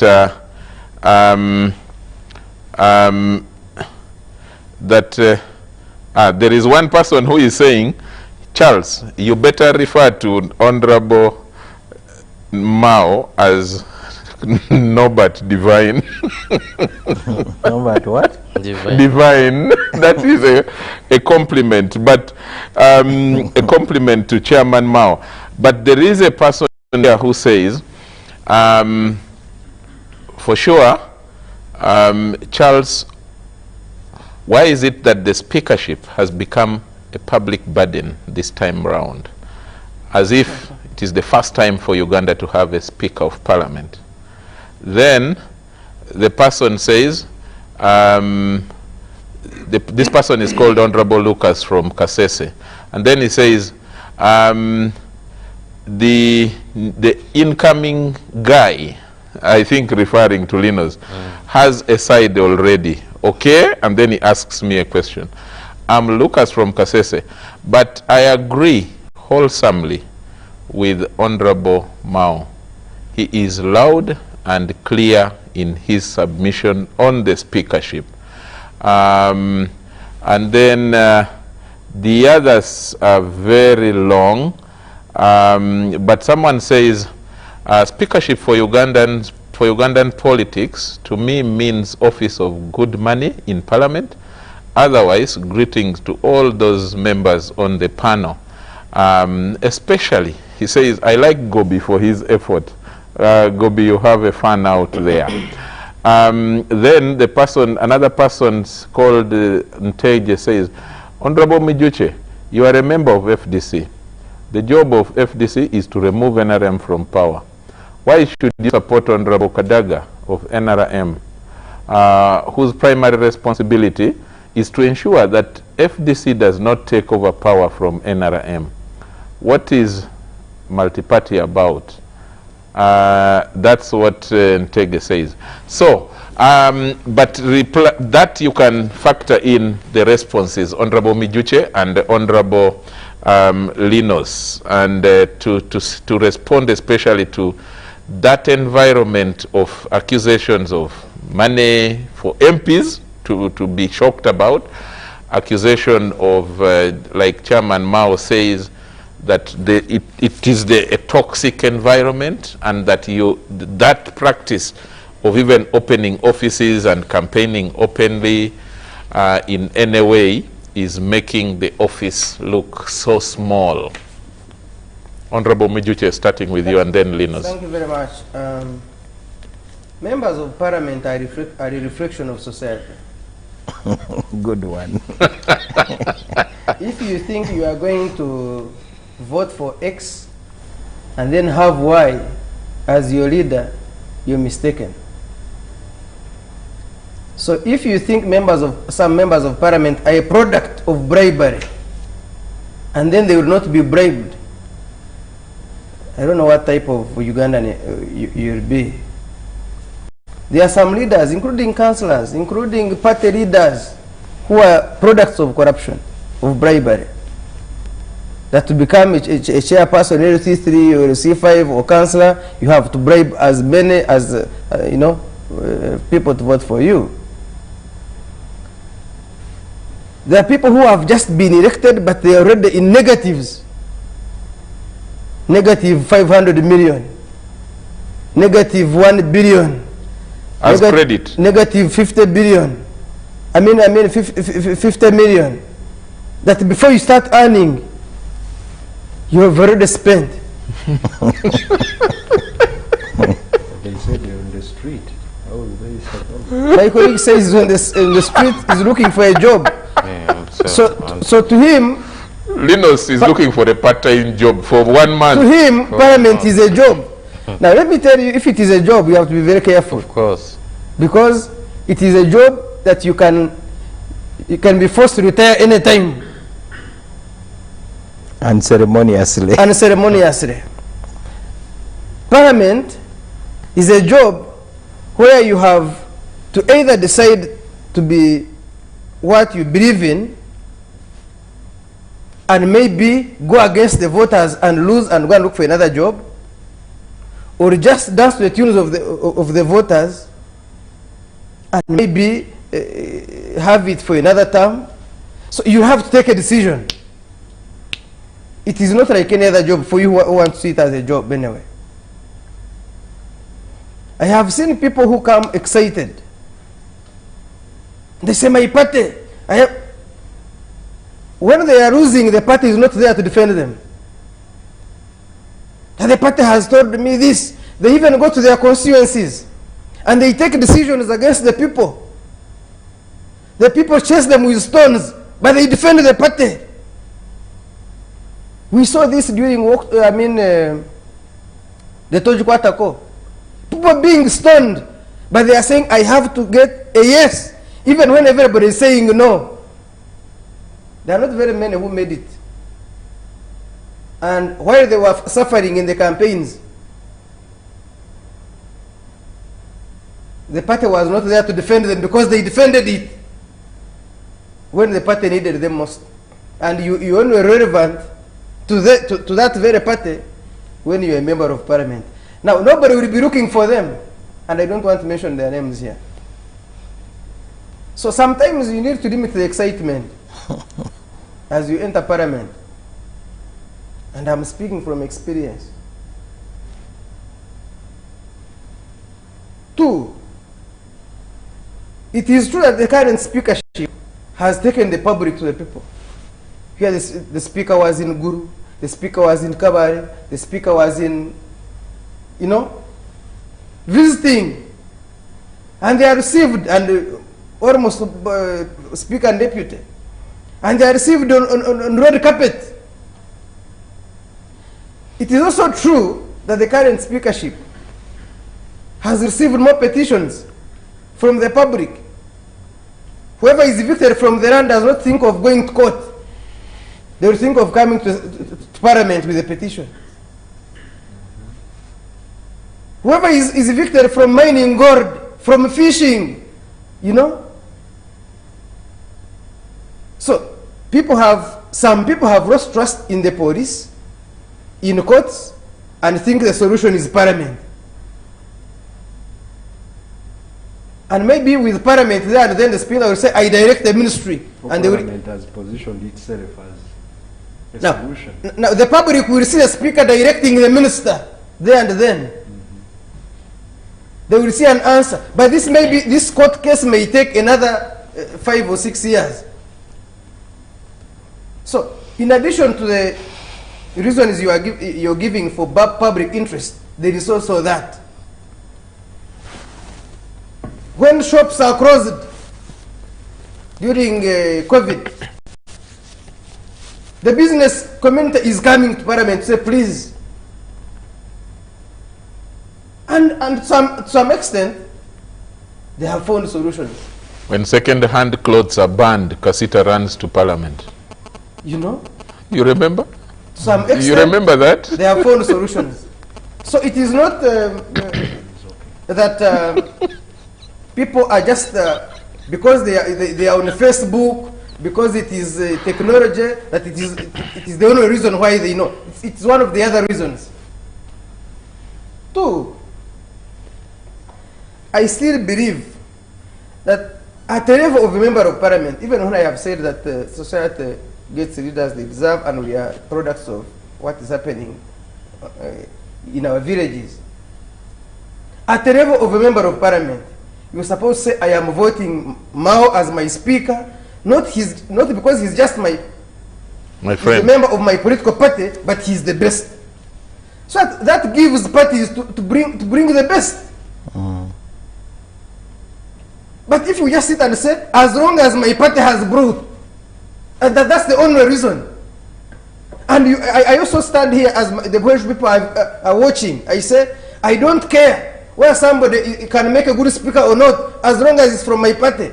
They will think I am not fit to be a member of parliament. I will not be encouraging my party to bring the best. So, FDC should bring a candidate, DP should encourage their people to come, and UPC and NRM. But at the end of the day, members of parliament should be able to see through. So, if you know you're the majority party, bring the best. Don't just bring and assume that because you have numbers, if you don't bring the best, that person will go through. I can see people, if I can see at some stage, some parties may be shocked if you think you just go and bring a person who is not popular, and in a secret ballot you think because it is you, who can even have a speaker who is independent, who is from DP, who is from UFDC. So you just go and play your cards as political parties and bring candidates. But like I said, and Honorable Mao knows this, the nomination is not about according to our parties. No. It is not the chief whip who is mandated to bring the name. Even if the whip wrote, he'll be bringing as a person, as a member of parliament, as any other member. So, my honest Charles, is that a speaker is above ordinary. He's not just a party member, but also a member of parliament really, worth being called MP. He's not a person who says, no, me I am waiting for my neck. I would rather say I am waiting to assess the candidates and look for the best, even when you know that for you just vote, because I have had people in my constituency who say for them they just vote the bus. I can understand them at that level. But for me to hear a member of parliament saying, me, I just vote the key, just the whole, just the bus, that would only arrive at that if you know that your candidate has no attribute, that the only thing on them is just that symbol. And by that, that's not to say that I am not going to support the candidate brought by my party. But it's to say that maybe I am telling that my party has the best candidate. So, okay. And somebody insinuated that why would I support a different candidate when I am from a different political party? First of all, the FDC, we have not yet had, we have not sat and said this is our candidate as FDC, no. The last time I checked in my political party, we were asked to write to the party and express interest. And I heard my party president talk about that yesterday. So at least as of yesterday when the party president was speaking at Parliament, we are still at the level of expressing interest. Expression of interest. And nobody has yet done it? No. No member of the FDC? The Honorable Semuju has expressed interest. He has written already. To the public? Well, you can express interest in the public, but you have also to express to the political party. I have heard Honorable Wekanya is interested. Okay. I was interested, but I'm not interested now. maybe I'll pick interest along the way. But I think I need first to understand what Parliament is. Maybe I can come in later. But for me, my brother Mao, I think the role of parties should be to advise their parties and say, please go and support our candidate. Okay. Our candidate is the best because of the following. But I have seen, and I want to bring in Linus yes, now. I have seen certain parties who are saying, if we don't see you supporting our candidate, you will see. I think that is now, again, attempting to compromise Parliament, attempting to do away with the independence of Parliament that I was talking about. Okay. Honorable Linus, same issue you need to respond to. Okay, thank you, Charles. You know, I don't live in fiction, and the NRM also, neither does the NRM. We live in real world, where we know that there's reality.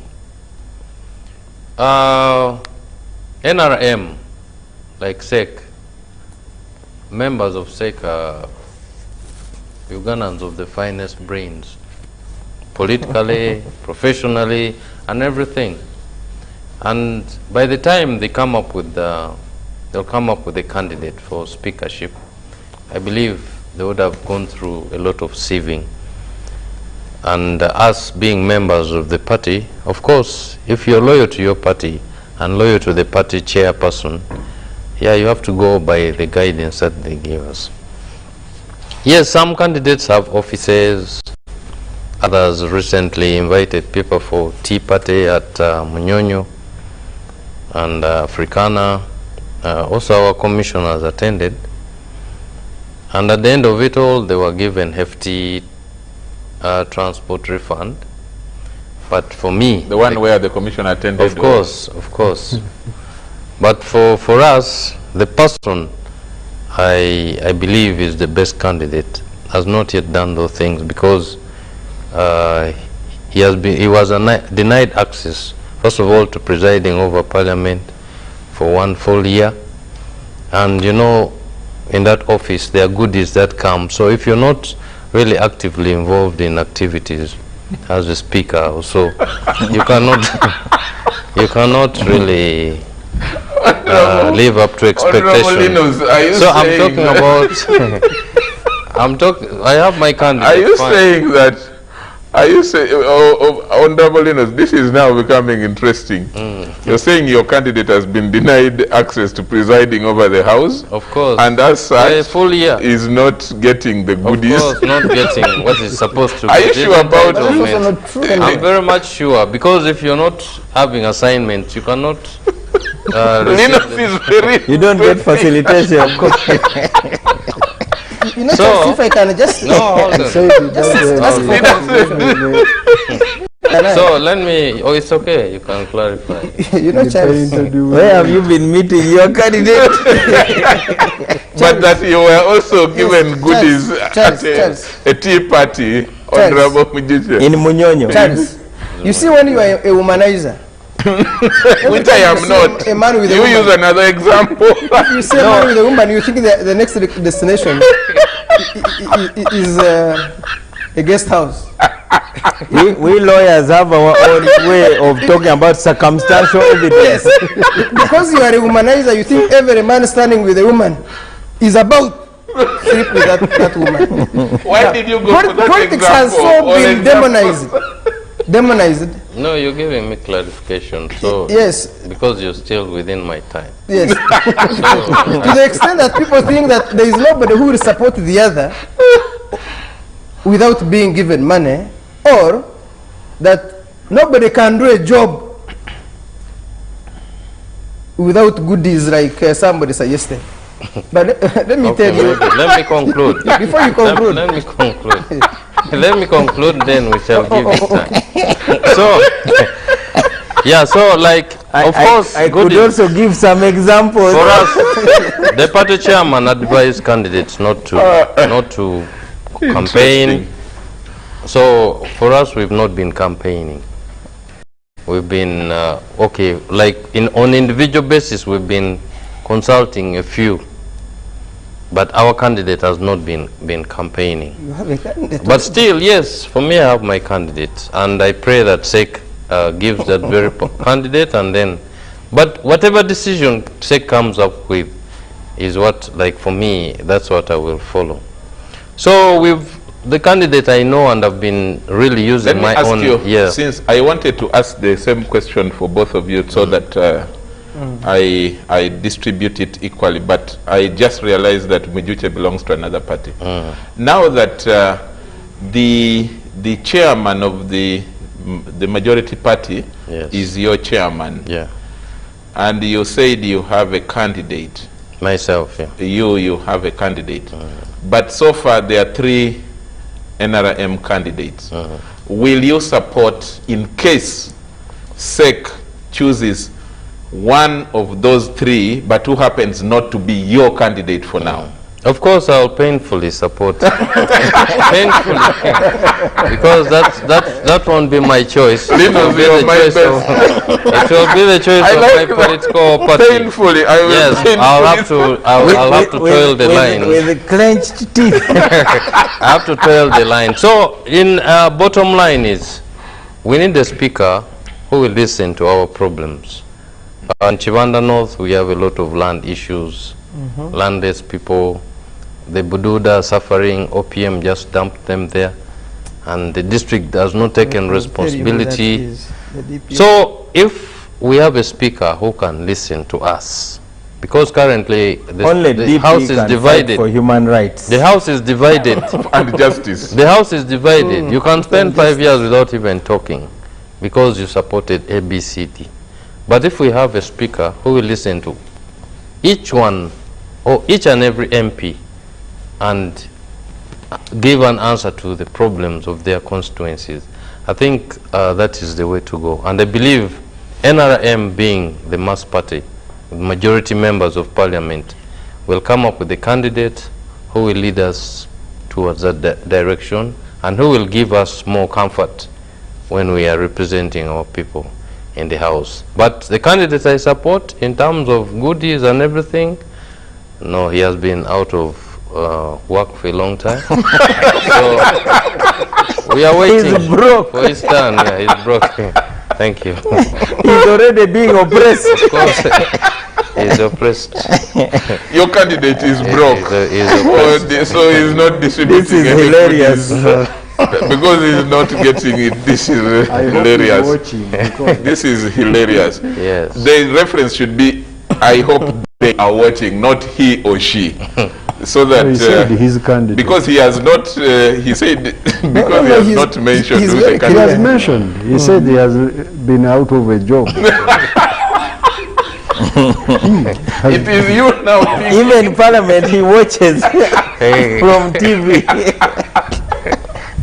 Linus, you're something else. Our culture here is, this is getting more interesting, but our culture here is that the panelists ask questions of the guest, and I would want Mr. Gobi to ask you, let me see, but there is some there are some issues that came here. Someone here says, Charles, thanks for Professor Gobi. I think he's honest and original in his remarks. I thank all the panelists. I thank,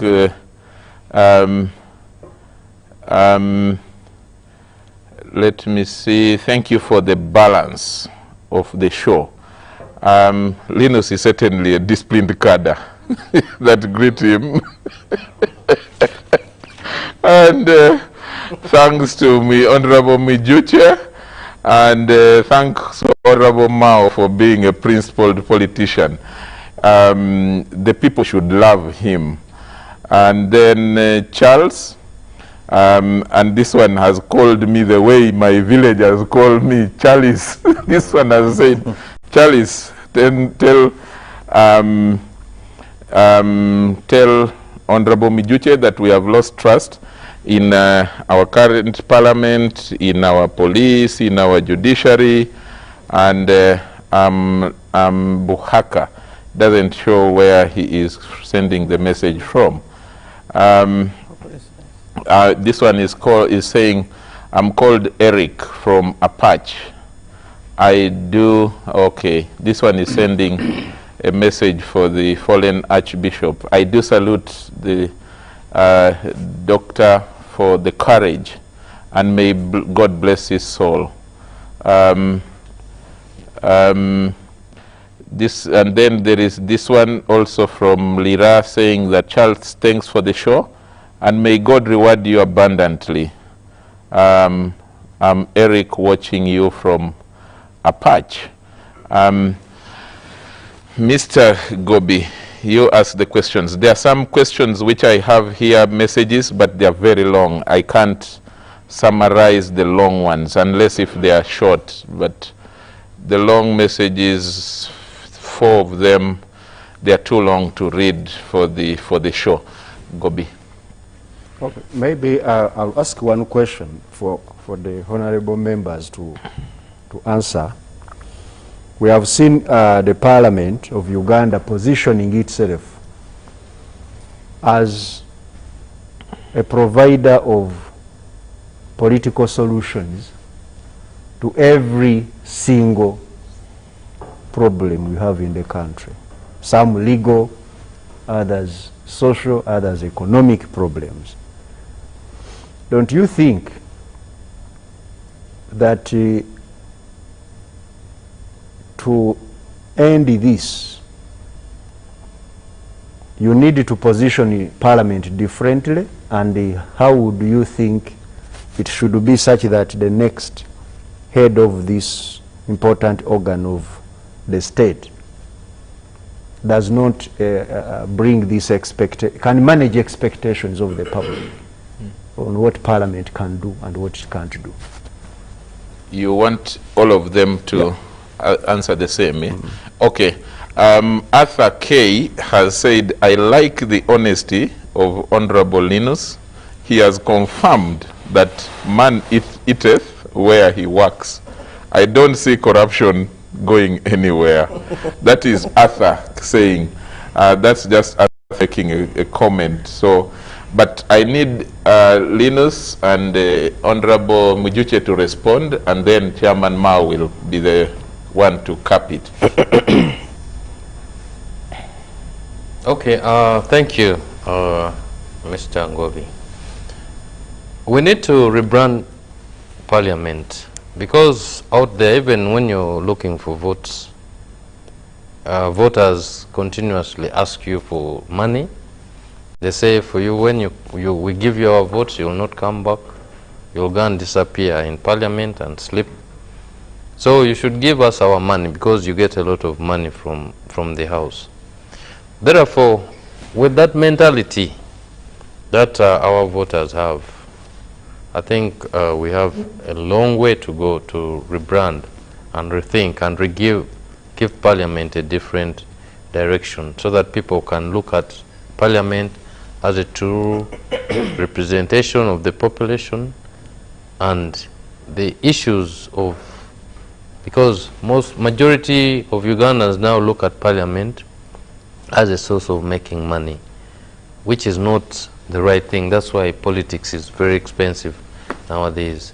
We should show people, like for us in the 11th Parliament, that Parliament is a place for serving the population. It's a structure for serving the people of Uganda, irrespective of resources. If we do it like that and we rebrand the whole legislative assembly, I believe in the next 5 years and years to come, we shall have proper representation and mindset change of the people who send us to Parliament. Okay, thank you. Honorable Mijuche. Thank you very much. Charles, before I answer that, is somebody who said, why should a candidate be seen to be supported by people from maybe different political parties, or a party that is not his or hers? if you ask me, I think that would be the best candidate for speakership. That the best candidate for speakership is that who can attract support from all the political parties. The best candidate cannot be that is going to be supported by just their own political party. For me, if you ask me, really, that is the best, that you can attract DP, UPC, FDC, independents, NRM to support you. For me, that would be the best candidate. Two, there is nobody, who, at least as a commissioner, there is nobody who has been denied an opportunity to chair or do their work as members of parliament or as speaker or as deputy speaker. At least, but of course, again, what happens if you're supposed to be the assistant of Mao and Mao is there? Mao has not been going away. On account of COVID. Yes. Not only that. For example, we go and people ask us, who is the vice president? Who is the vice president? They will tell them, but we don't see him. So who has denied the vice president from being president of Uganda? Is it parliament? Is there somebody in the parliament of Uganda that has stopped Sekandi from doing the work he's supposed to do as vice president? Maybe that is how Renam does. That's how you do your things. Maybe there are people who have run from the Museveni second way of doing things, and so I really don't want. Is that the answer you expected? No, I now got to what he asked. No, I was answering the two concerns first because they came up. Okay. Then lastly, if I have to go to his question, Parliament positioning itself as a provider of. First of all, you don't want to behave normally in an abnormal situation. The situation is abnormal. You go up country as a member of parliament, you become government, a full-fledged government, where there is no hospital, where there are no services, where people can't go to school, where there is no road. People know that because the system is broken. And it is now broken beyond repair. People know that the RC5 chairman has no money, has no mandate, he's just there. The RDC, that's why you see my friend is running off from being a president with a small P, like was suggested. They now know that the only two people in this country that are powerful is the president and the member of parliament. That's what I gather when I move around the public. But the president cannot be reached. He's very far. So the only soft target is the MP. The only soft target. So they will go to him for all their problems. First of all, you can attempt to answer a few challenges, but you can't sort them out. It is because of the abnormal situation we are in. But being a solution, yes, we are supposed to be a solution, but in terms of policy making, legislation, oversight and representation, not to just go and start giving out money, start constructing hospitals, coming up with buying ambulances. That is an indicator that there is actually no government. The systems are not working properly. And so the MPs are attempting to become governments, which is not sustainable. But if you want to become a member of parliament, and you want to behave normally in an abnormal situation, I am sure my brother Gompeka, a person who has been RDC, will agree with me that members of parliament, some of them are intervening the way they're intervening for survival. They want to remain members of parliament. If you just want to leave parliament, you just go and say, this is not my work. My work is to just sit in parliament, legislate, That is why you sent me. I am not concerned about your barriers. I'm not concerned about your parties. I'm not concerned about your water challenges. It will be very difficult for you to finish the 5 years. So we don't do that because we don't know what we are supposed to do. We are just operating in abnormal circumstances. Okay, Chairman Mao.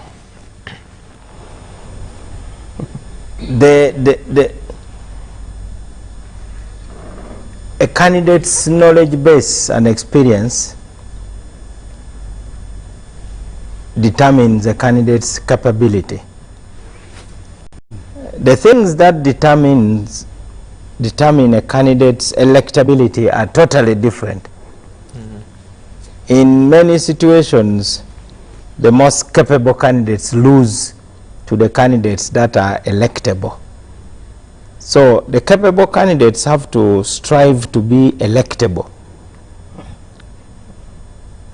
I've seen Honorable Muizushe folding his trousers and storming banana plantations to dig with villagers.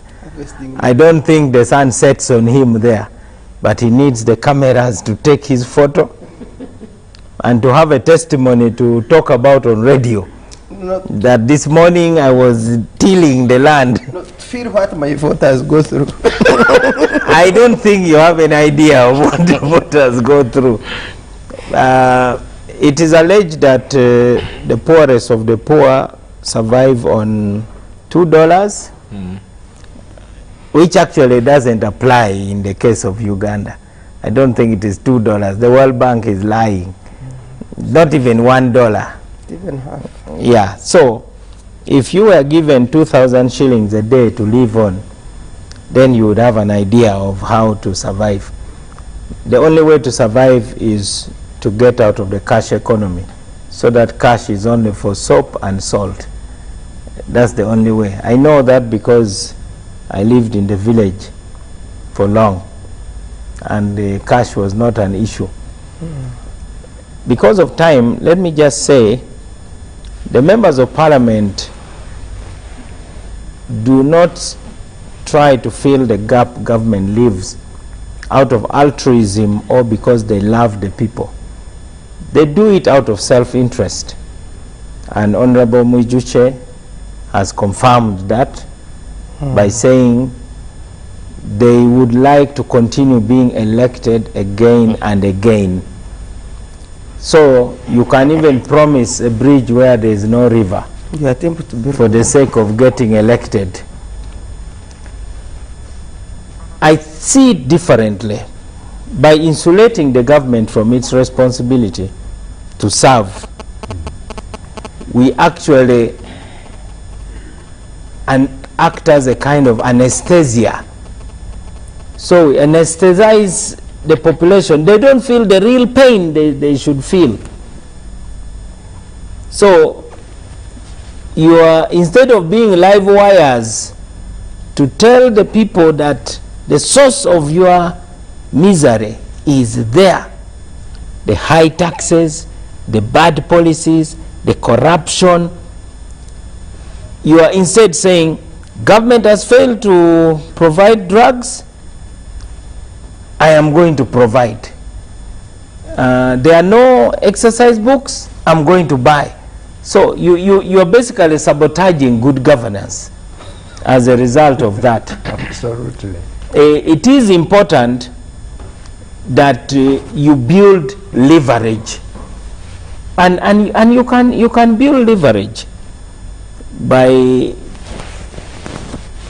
certain political techniques, because what you are doing is basically first aid. But now the MPs go beyond first aid. They even want to become public benefactors. So the man you criticize is your role model, because he goes and he basically solves every problem.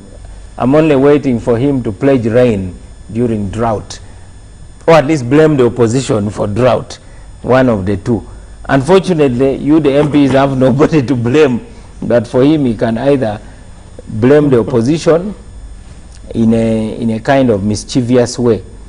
I wish to call upon the members of parliament to build their capacity to force the hand of government to do the right things, using a combination of factors.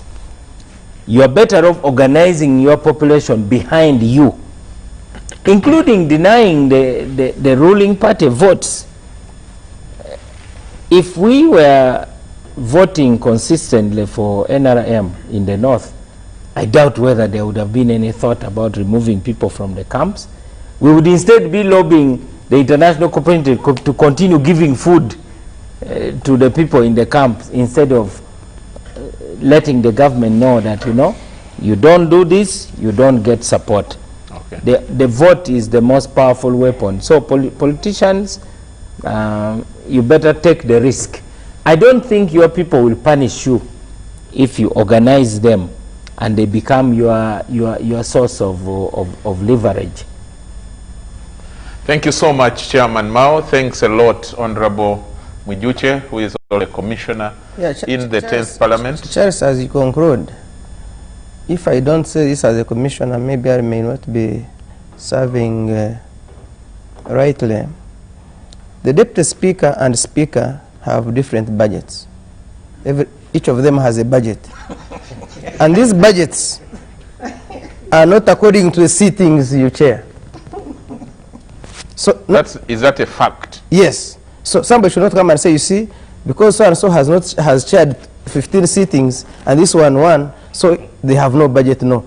Each of them has a budget, and it is not according to the sittings. It is. But budget only can be reached in two if you are working.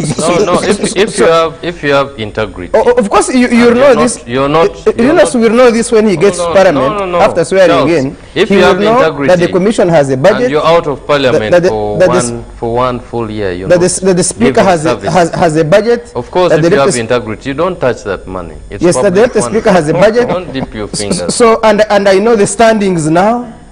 So he's saying that, but you cannot touch that budget if you are not working. Next time when you invite me, I will tell you the standings of each of those budgets now. And and I need our people to know those. Yes. So, when we have the time. You can't touch money but for now, I am telling you when you're not that giving service to the people. The budgets are there, and so nobody should go to the public and say, because I have not been chairing, I am broke. I have no budget. Integrity, that cannot be said by Erinos, who has not yet had an opportunity to know what is there. Okay. No, what I mean is, if you have integrity and you've not given service to people, you don't touch public money. You leave it and it's taken back. So that is how it is. But okay. But finally, I think I'm going to invite these two gentlemen again. These two incoming MPs. They are both incoming MPs. Yeah. One is outgoing, but also incoming. No, he will enter through the other side and come in through this side. And Linus is coming for the first time. Yeah. But interesting gentlemen you are, no doubt. Thank you. And thanks a lot to Mr. Gobi. Thanks a lot to Linus for making your maiden appearance here. Thank you. These others have already been here before. And from behind the headlines, from UBC here, we want to end by making two statements. One, that COVID still exists, and so we have to continue respecting the standard operating procedures, the social distancing, and always watch who you meet, and where possible, ensure that you mask. Where possible, ensure where there is need, you must wash your hands and sanitize, and keep your social distance when in public. And don't, there is a variant that is now feared that is with us in this country, and it's more dangerous, or if you like, more lethal than the first variant that we have really ignored. So be careful, and we need you alive. But two, from behind the headlines, our sympathy to the Catholic Church, the Archbishop of, the Archdiocese of Kampala, and to the, especially to the clergy and the family of the late Cyprian Luwanga, for the passing, and to the rest of Uganda as well. And from the technical team here, thanks a lot. My producers, Morris, Bills, and William, Fred, and the rest of the team, Ivan, and the rest. Thanks so much for ensuring that this.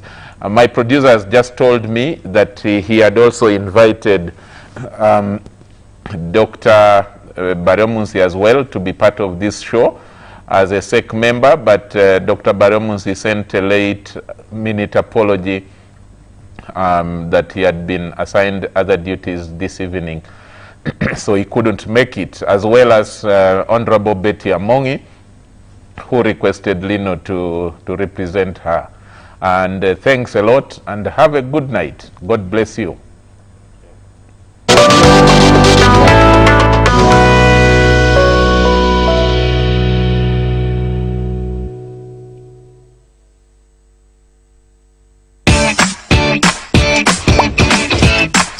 Welcome to English in a Minute. You already know there are 7 days in the United